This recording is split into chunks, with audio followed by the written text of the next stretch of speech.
Well, hey folks, how's it all going? Welcome back, old man, in the land of grills. Folks, I tell you what, you're seeing what's on center stage here. And if you've never seen this before, folks, this is from Pellet Pro. This is the vertical grill, and it has got so much room that you could just cook for an army on there. So we're gonna get this out, take a closer look at it, and I tell you, why don't you go take a look at what we're gonna cook today. All right, there's what we got going on today. We've got probably close to 24 pieces of chicken there, wings and legs, and then there's our 2 pork butts. If you're wondering what I'm using here I've got this stuff and I've had this for years. It just takes a long time to use up. From Sam's Club by Lori's Rotisserie Chicken on the chicken. And then I think I got this from Sam's Club too, this pork barrel barbecue, all-American seasoning. You know, over the years you pick so much stuff up, and it's really hard to use it all up. So someone's gonna ask me, they both came from Sam's Club and they're both a couple years old, and I'm sure it's not there anymore. So, but it is really good stuff. If you're wondering, fat cap down. I always do. There's plenty internal. These have the bone in it, so it'll be cool at the end. We'll be able to see if the bone releases. And I tell you what, let's get her on the Smoke Daddy Pellet Pro vertical grill. All right, before I fire it up, let's just, for those of you who haven't seen this before, on the inside there, we've got 4 stainless steel racks. They pull out the expanded metal. Their dimensions are 20 by 22 each, so you can fit a ton of meat on there. This is a pellet grill. So then you got your burn part down below. You got your grease trap down below. That's where your grease goes. That's a warming tray. You got 3 probes on the side.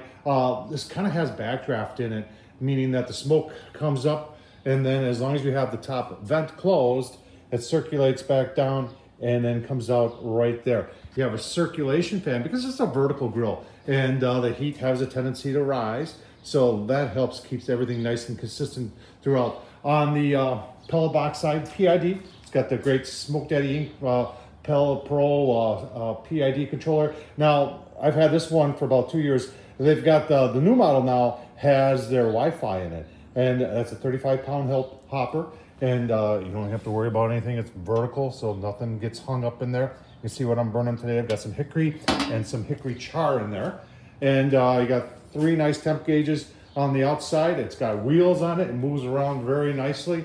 And I tell you what, this is just an awesome unit, double wall construction.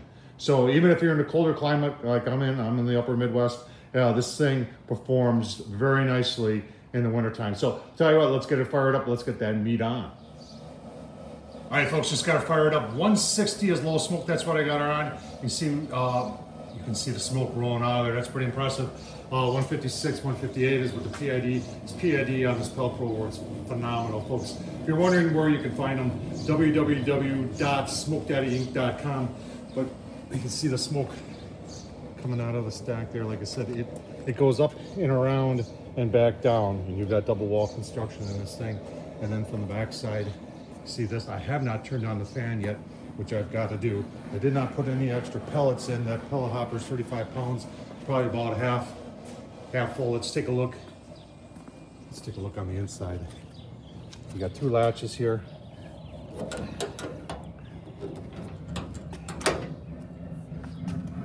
And you can see, folks, there's my setup. I haven't even used 2 full shelves. There's 2 more left. In fact, I'm using the bottom one for a water pan. So that's set up, and we'll give you a look-see as we proceed.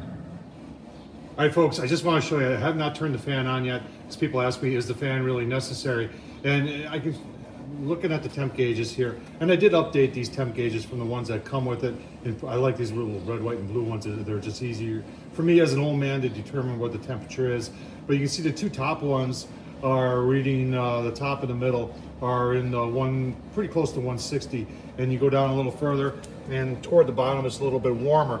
But once I turn on the fan, and I'm going to turn on the fan, and I'll come back to you in about 2 minutes. All right, fan is on. It's been about 2 minutes. You can tell that the temp has evened out nicely. Now, you remember, all my meat is up high today, and I really don't even need the fan. In fact, if anything, I'd like it a little bit warmer down low where the water pan is. So I'm actually going to turn the fan off and do this cook without the fan. And like I said, I had this thing for a year before they came out with a fan, and I decided to put it on just so I could show you people, because I did have a couple of people complain about inaccuracies, you know, it's being a little warmer on the bottom than it is on top, or vice versa.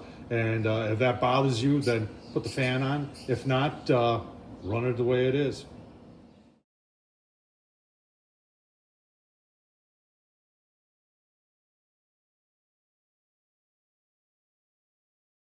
I just, you know, pellet grills don't smoke. Oh, really?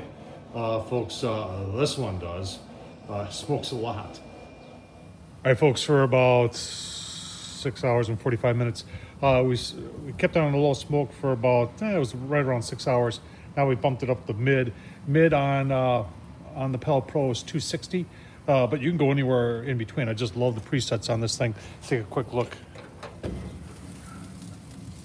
Smoke coming out of there.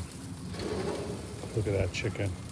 Oh man, does that look nice? And the pork butts. Look at that. Nice color on those too. So we're gonna keep going here. Probably gonna sauce up the chicken pretty soon because obviously that's gonna be done before the butt. And we'll give you a look-see at that. All right, folks, we're 3.5 hours in. Still on low smoke, smoking like crazy. Holding at 160. Let's take a look.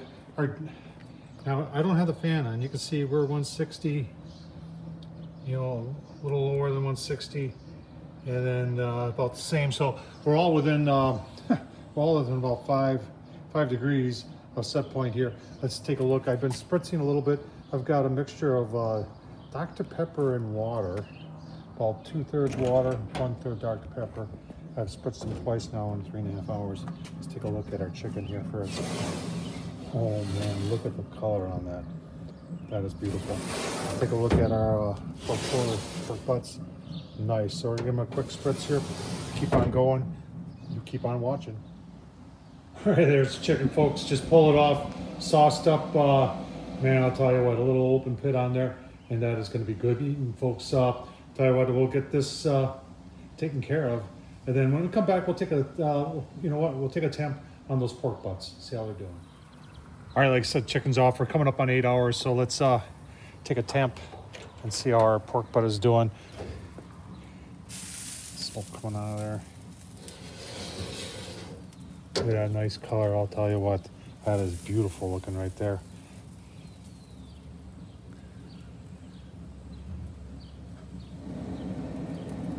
We got a long ways to go yet, folks.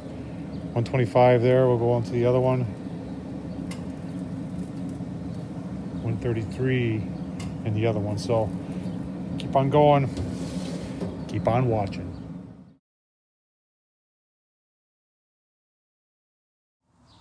All right, folks, let's take one last look before we wrap. Oh, yeah.